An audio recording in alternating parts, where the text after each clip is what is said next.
June 4, 1942, 220 nautical miles northwest of Midway Atoll, Vice Admiral Chuichi Nagumo stood on the bridge of the carrier Akagi, watching the pre-dawn darkness dissolve into shades of grey and blue.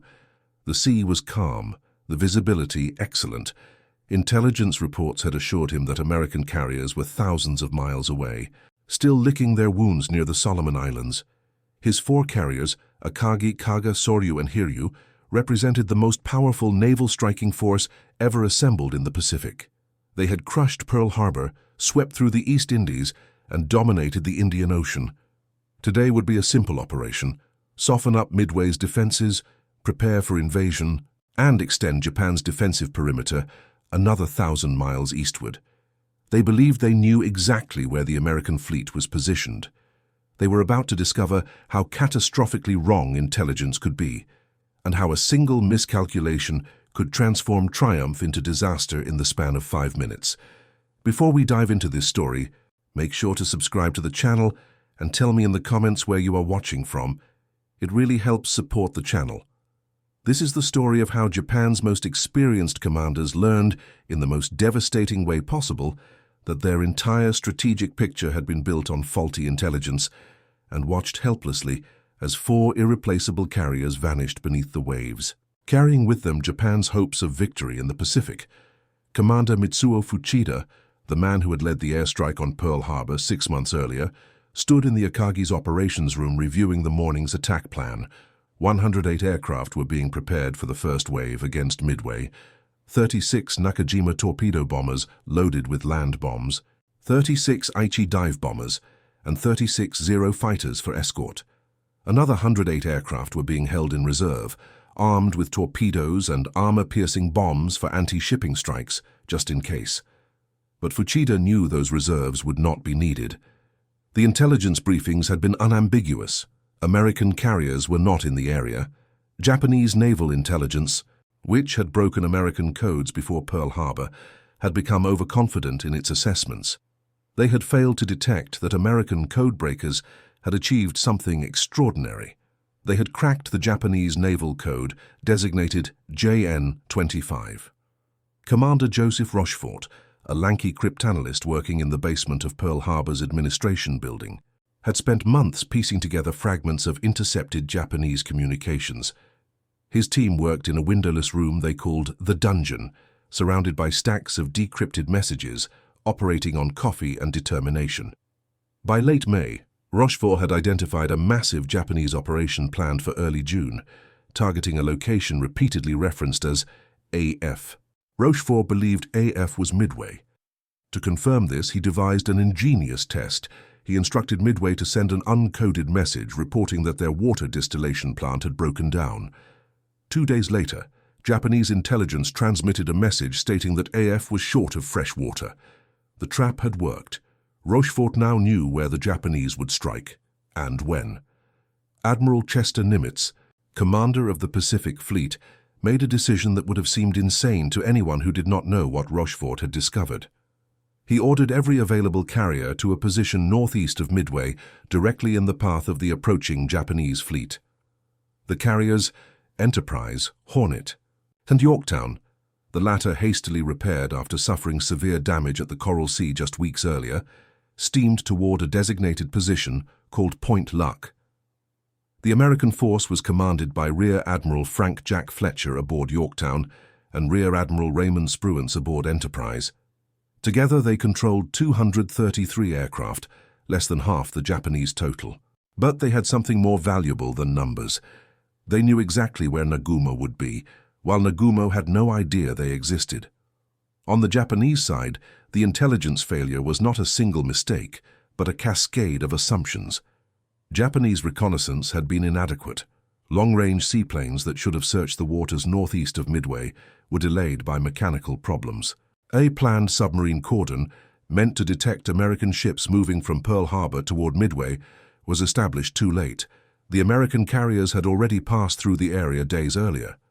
Lieutenant Commander Yahachi Tanabe, commanding the submarine I-168, patrolled his assigned sector with growing frustration.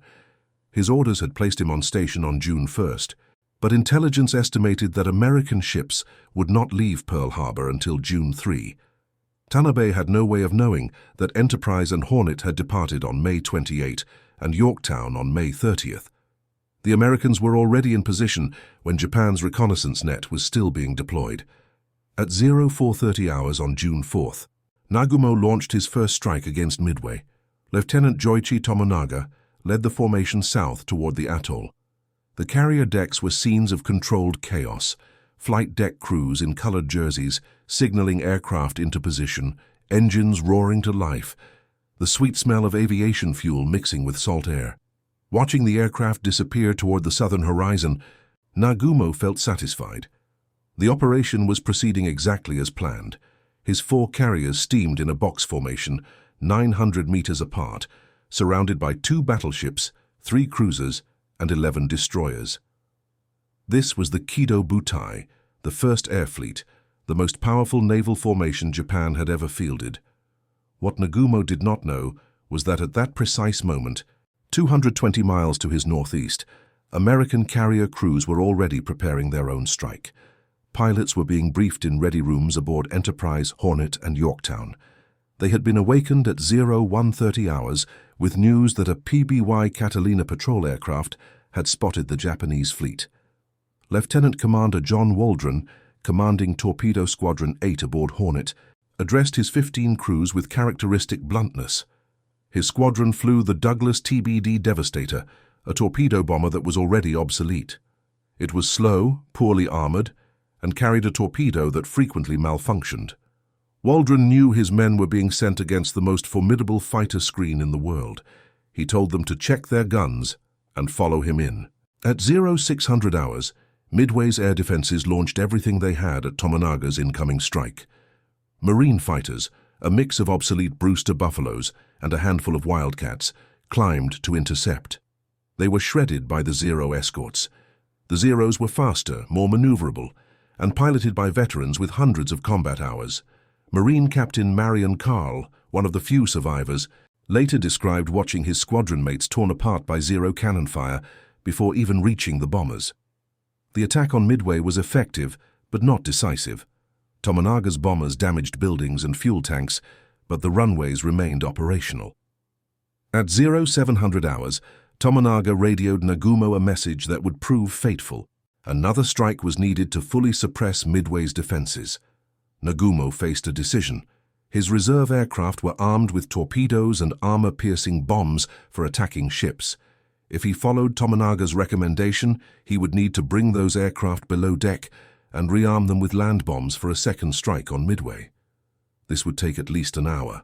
But intelligence assured him there were no American carriers in the area. At 0715 hours, Nagumo gave the order: rearm the reserve aircraft for a second strike on Midway.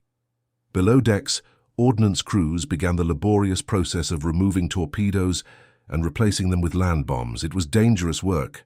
Torpedoes and bombs were stacked on the hangar decks as crews rushed to complete the changeover. 15 minutes later, everything changed. At 0728 hours, a scout plane from the cruiser Tone radioed a report that would transform the entire battle. The Tone's float plane, launched 30 minutes late due to catapult problems, had finally reached its search area and spotted ships. The report was frustratingly vague. 10 ships bearing 10 degrees, distance 240 miles from Midway, course 150 degrees, speed more than 20 knots. Nagumo's blood ran cold. Ships in that position, moving at that speed on that course, they could only be American warships. But what kind? Cruisers and destroyers did not require torpedoes. Carriers did. He immediately radioed back: ascertain ship types. The next minutes were agonizing. Nagumo's entire plan was unraveling. If American carriers were present, he needed his reserve aircraft armed with torpedoes, not land bombs, but those aircraft were below deck being rearmed. His first wave was returning from Midway, low on fuel, needing to land immediately. His decks were cluttered with aircraft, fuel lines and ordnance. At 0800 hours, the scout plane finally sent clarification. The enemy force included what appeared to be a carrier. A carrier. American carriers were not thousands of miles away. They were here, right here, within striking range. Every assumption underlying the operation had just collapsed. Nagumo was a cautious, methodical officer, not given to panic. But he was now caught in an impossible situation. His Midway strike force was returning, desperately low on fuel. If he did not recover them immediately, they would ditch in the ocean. But recovering them meant clearing his decks, which meant he could not launch a strike against the American carrier. And his reserve aircraft were in the middle of being rearmed, half with torpedoes, half with land bombs, creating chaos in the hangar decks. He made a decision that would haunt Japanese naval history. He would recover the Midway strike force first, then prepare a proper coordinated attack with all available aircraft against the American carrier. It was the textbook solution, the prudent choice. It was also a fatal mistake. At 0800 hours, Nagumo ordered all reserve aircraft to be rearmed with torpedoes and armor-piercing bombs for anti-ship strikes. This meant undoing the work that had been underway for 45 minutes. Ordnance crews worked frantically, pulling land bombs off aircraft and stacking them on the hangar decks alongside the torpedoes that had been removed earlier. Safety protocols were abandoned in the rush. The hangar decks of all four carriers became floating bombs, packed with fuel lines, live ordnance, and stressed crews. Lieutenant Commander Clarence McCluskey, leading Enterprise's air group, had launched his strike force at 0700 hours based on the last known position of the Japanese fleet. He led 37 dive bombers northwest, expecting to find the enemy where they had been reported an hour earlier. But Nagumo had changed course to recover aircraft, and McCluskey found empty ocean. Other American squadrons were scattered across thousands of square miles of ocean, searching desperately for the Japanese carriers. Fuel was running critically low. Many would not have enough to return to their own ships. Torpedo Squadron 8, led by John Waldron, found the Japanese fleet first. Waldron had ignored the planned search route and flown on instinct, heading directly west. At 0920 hours, his 15 Devastators spotted the Japanese carriers below. What happened next was slaughter. Waldron led his squadron in a straight, low-level approach toward the nearest carrier. The Devastators flew at 110 knots, barely above the wave-tops, making them perfect targets. The sky filled with zeros. Waldron's radio crackled with brief, urgent messages as his squadron was torn apart. "Watch those fighters. See that splash. How am I doing?" Then his voice. "My 2 wingmen are going in the water." Within 6 minutes, all 15 Devastators were gone. 30 aircrew perished. Only 1 man survived. Ensign George Gay, who watched from the water as his squadron mates were systematically destroyed. Not a single torpedo hit. Torpedo Squadron 6 from Enterprise arrived minutes later. 14 aircraft. The same result. Zeros diving through the formation, cannon fire ripping through thin aluminum, Devastators cartwheeling into the ocean. 13 of 14 aircraft lost. Torpedo Squadron 3 from Yorktown followed. 12 aircraft launched, 10 lost. In less than half an hour, 41 American torpedo bombers had been destroyed. The Japanese fighter screen had performed flawlessly. Not one torpedo had struck home. Japanese observers watching from the carriers saw the attacks as confirmation of their superiority. These Americans were brave but hopeless. Their tactics were primitive, their aircraft obsolete. Admiral Nagumo, watching the massacres unfold, felt vindicated in his decision to recover his Midway strike force first. The Americans were clearly desperate, throwing in piecemeal attacks with inferior aircraft. Once his strike force was properly organized, he would crush them systematically. At 0920 hours, the last of the Midway strike force landed. The decks were now clear. Nagumo gave the order to bring up the strike force, now properly armed with torpedoes and armor-piercing bombs. This was the moment Japan had been preparing for. A coordinated, devastating blow against an American carrier force. On the hangar decks, crews began moving aircraft to the elevators. The mood was confident, almost jubilant. They had weathered the American torpedo attacks without a scratch. Now it was their turn. At 0925 hours, high above the Japanese fleet, something extraordinary was happening that would change the course of the war. Lieutenant Commander McCluskey, fuel running critically low, had continued searching west even as his squadron approached the point of no return. Most commanders would have turned back. McCluskey pushed on. At 0955 hours, he spotted a lone Japanese destroyer racing northeast, leaving a white wake. The destroyer was the Arashi, which had been dropping depth charges on an American submarine and was now racing to rejoin the fleet. McCluskey made an intuitive decision: follow the destroyer. That white wake was pointing like an arrow toward the Japanese carriers. At 1000 hours, McCluskey saw them. 4 carriers, steaming in formation, decks crowded with aircraft being prepared for launch. They were perfect targets, completely vulnerable. The entire Japanese fighter screen, nearly 50 Zeros, was at sea level, having just finished slaughtering the American torpedo squadrons. They were out of position, low on ammunition, many low on fuel. The sky above the carriers was empty. McCluskey split his force. 1 squadron would attack Kaga. He would take the other against Akagi.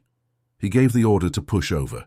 Aboard Akagi, Lieutenant Commander Fuchida stood on the flight deck, his appendix having been removed in emergency surgery just hours before. He was watching the strike force being organized when someone shouted and pointed upward. Fuchida looked up to see dark shapes plummeting from the sun. The dive bombers came down in near vertical dives, their perforated dive brakes creating a distinctive shriek. The first bomb hit Akagi's flight deck at 1022 hours. It crashed through the wooden deck and detonated in the upper hangar, precisely where aircraft loaded with fuel and armed with torpedoes were being prepared for launch. The effect was instantaneous and catastrophic. Aviation fuel ignited, torpedoes began exploding. The hangar became an inferno. Secondary explosions ripped through the ship as stacked ordnance cooked off. Within seconds, Akagi transformed from Japan's most powerful carrier into a floating funeral pyre. Fuchida watched in stunned horror as his ship convulsed with explosions. Fires spread with terrifying speed. The forward elevator, blown completely out of its shaft, cartwheeled through the air. Simultaneously, Kaga suffered 4 direct hits. Like Akagi, her hangar decks were packed with armed and fueled aircraft. The results were identical: massive explosions, uncontrollable fires, chaos. At the same moment, dive bombers from Yorktown found Soryu. 3 bombs hit in rapid succession. The carrier erupted in flames. In the span of 5 minutes, 3 of Japan's 4 carriers had been transformed into burning wrecks. The aircraft that were supposed to deliver the decisive blow against the American fleet instead became bombs that destroyed their own ships. Aboard Akagi, the situation deteriorated rapidly. Firefighting efforts were futile. The flames were too intense, fed by aviation fuel and exploding ordnance. Admiral Nagumo, his face expressionless, was physically removed from the bridge by his staff officers. He transferred to the light cruiser Nagara, watching his flagship burn. Hiryu, the sole surviving carrier, was steaming north, having avoided the American attack by being separated from the other 3 carriers. Her captain, Tomeo Kaku, immediately prepared a counterstrike. His aircraft found Yorktown and struck her with bombs and torpedoes, leaving her dead in the water. But the Americans had 2 more carriers. At 0500 hours in the afternoon, dive bombers from Enterprise found Hiryu. 4 bombs struck the carrier, igniting the same catastrophic chain reaction that had destroyed her sisters. By evening, all 4 of Nagumo's carriers were burning or sinking. The intelligence failure that had created this disaster was now fully apparent to the surviving Japanese commanders. American carriers had not been thousands of miles away. They had been waiting, positioned by code breakers who had read Japan's plans. The submarine cordon had been established too late. The reconnaissance had been inadequate. The assumptions had been fatally wrong. Captain Tamon Yamaguchi, commanding the 2nd Carrier Division, went down with Hiryu, refusing rescue. His last message was characteristically stoic: "I am responsible for this disaster." But responsibility extended far beyond one man. The Japanese naval staff had grown overconfident after 6 months of unbroken victories. They had assumed American code-breaking capabilities were primitive. They had underestimated American determination to defend Midway. They had placed faith in intelligence assessments that confirmed what they wanted to believe rather than challenging their assumptions. Commander Fuchida, severely wounded by shrapnel during the attack on Akagi, was evacuated along with other survivors as the carrier finally slipped beneath the waves. at 0500 hours on June 5th. He watched from a destroyer as the ship that had launched the Pearl Harbor strike disappeared into 3,000 meters of water. With her went not just steel and aircraft, but Japan's ability to project offensive power across the Pacific. The human cost was staggering. More than 3,000 Japanese sailors and aircrew perished. Among them were hundreds of veteran pilots whose training had taken years and whose combat experience was irreplaceable. Japan's naval aviation had been built around these men. Their loss was catastrophic, but the strategic implications dwarfed even the human tragedy. Japan's carrier construction program was slow, methodical, focused on quality over quantity. The 4 carriers lost at Midway represented years of construction, thousands of skilled workers, millions of man-hours. Japan could not replace them. The United States, by contrast, was already launching new carriers from shipyards operating at unprecedented scale. The Essex-class program would eventually produce 24 fleet carriers, each one superior to the carriers Japan had lost. The industrial capacity that Commander Fuchida and others had underestimated at Pearl Harbor was now fully mobilized. Ensign George Gay, the sole survivor of Torpedo Squadron 8, was rescued by a PBY patrol aircraft after spending 30 hours floating in his life vest. He later described watching the battle unfold from his position in the water, seeing the Japanese carriers burning, understanding that something fundamental had shifted. For Japan, Midway marked the point where expansion ended and contraction began. The defensive perimeter they had sought to extend now became a series of isolated outposts that would be systematically reduced. The initiative passed permanently to the Americans. The intelligence failure at Midway had multiple dimensions. It was technical, underestimating American code-breaking. It was procedural, delayed reconnaissance, poorly positioned submarines.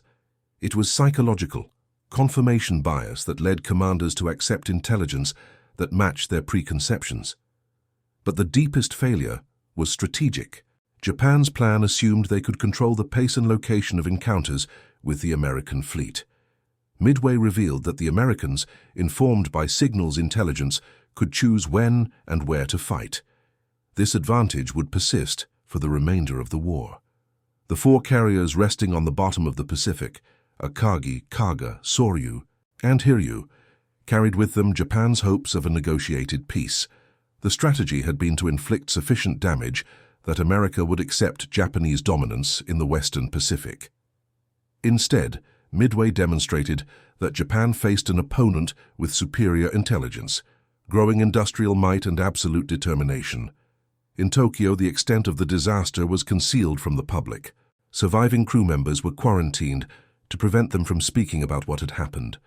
Official announcements minimized the losses. But within the naval staff, the truth was inescapable. Japan had suffered a defeat from which recovery was impossible. Admiral Isoroku Yamamoto, overall commander of the combined fleet, received news of the disaster aboard his flagship Yamato, positioned hundreds of miles behind Nagumo's carriers. Yamamoto had planned the Pearl Harbor attack and had predicted that Japan could run wild for 6 months to a year. Midway occurred almost exactly 6 months after Pearl Harbor. His prediction had been eerily accurate. The officers who survived Midway carried the experience with them for the remainder of the war. They had learned that courage, skill and fighting spirit could not compensate for faulty intelligence and industrial inferiority. Every subsequent battle, Guadalcanal, the Philippine Sea, Leyte Gulf, reinforced those lessons until Japan's fleet essentially ceased to exist. Commander Fuchida survived the war and later converted to Christianity, becoming an evangelist. In his writings, he reflected on Midway as the moment when Japan's destiny was sealed. The intelligence failure, he argued, was symptomatic of a larger failure to understand the nature of modern industrial warfare. The codebreakers who made the American victory possible remained anonymous for decades. Commander Rochefort received a Legion of Merit, but the full story of his achievement remained classified until long after the war. The men who had worked in the basement at Pearl Harbor, piecing together fragments of intercepted messages, had shaped history as profoundly as the pilots who flew at Midway. For the young Japanese sailors who survived the carrier sinkings, The experience was traumatic beyond description. They had watched their ships destroyed in minutes, consumed by fires fed by their own weapons and fuel. Many were pulled from the water hours later, covered in oil, suffering from burns and shock. They had entered the battle confident in their superiority and left it understanding that the war was lost. The material recovered from the sunken carriers tells a final story of the disaster. When deep-sea explorers finally located the wrecks decades later, they found aircraft still in the hangar decks, frozen in the moment of catastrophe. Torpedoes were still mounted on ordnance carts. The physical evidence confirmed what the historical record showed. The carriers were caught in the most vulnerable possible condition, their decks cluttered with armed and fueled aircraft, their fighter cover out of position. Intelligence had promised Nagumo that American carriers were far away. Instead, they had been waiting, positioned by code breakers who had read Japan's plans, ready to exploit the brief window of vulnerability when the Japanese flight decks were crowded with aircraft being prepared for launch. The 5 minutes when American dive bombers struck was the hinge upon which the entire Pacific War turned.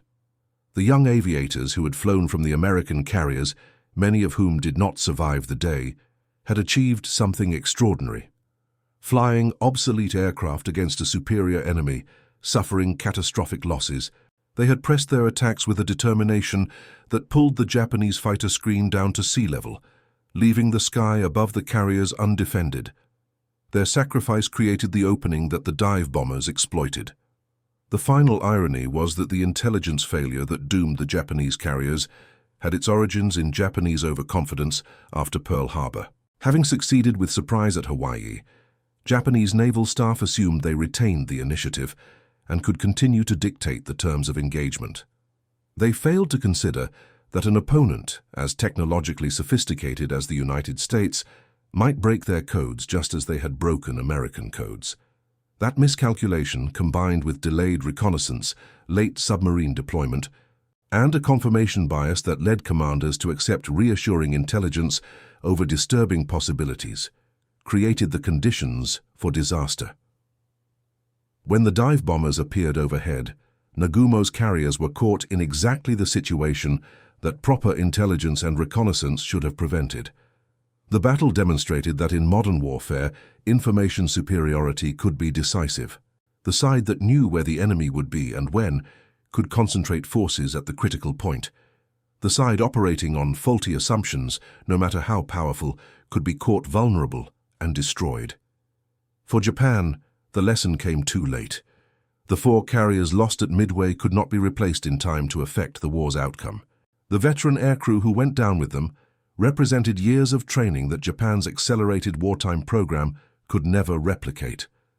The psychological impact of the defeat shattered the aura of invincibility that had sustained Japanese forces through the war's early months.